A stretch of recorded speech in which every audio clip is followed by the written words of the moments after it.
If you have touchy neighbors who complain about vibrations from your subwoofer, you need these in your system.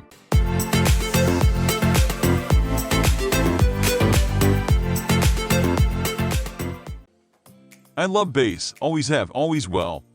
The same can be said for my wife, who constantly tells me, turn it down. You're going to wake the dead, or worse, go deaf. Part of my problem is that my home rests on a raised foundation with a wood subfloor underneath my carpet, which means my dual subwoofer setup transmits plenty of vibrations from the subwoofer to the floor, which then resonate through the rest of the house. In fact, on certain low-frequency scenes and movies, you can literally see my windows vibrating. But is this really a problem? To us bass hounds, not really. But are we getting the best bass possible? It turns out, no, we aren't.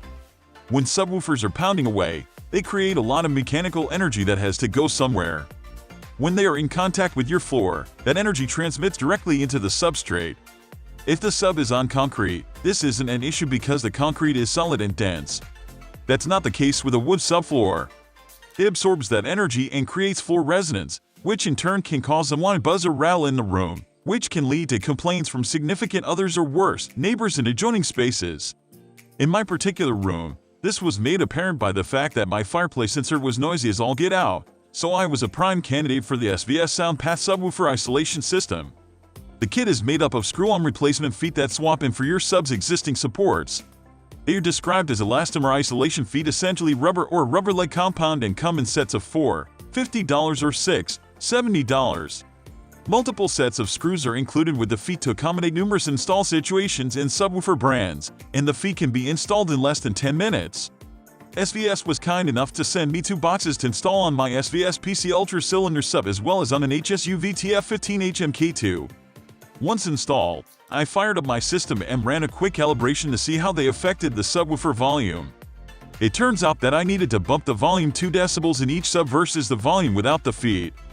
Next, I popped in some bass-intensive Blu-rays to see what, if any, effect they had. First off was the opening sequence of Toy Story 2, where Buzz Lightyear is entering the atmosphere in search of the evil Zurg. In the past, when the Toy Story 2 logo rumbles into the scene, that fireplace sensor would annoyingly rattle. But with the feet installed and listening at the same volume, the rattle was gone. The Ultra HD Blu-ray of Deadpool is one hell of a ride, and the Dolby Atmos track is to die for. Whether it's the action-packed opening scene where we first meet our hero or the climactic battle, the bass response is a demo showpiece.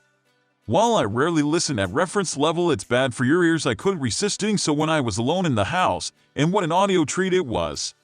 Deep pounding bass is prevalent throughout the movie, and any vibrations I felt were from acoustical energy, not from mechanical energy shaking the room.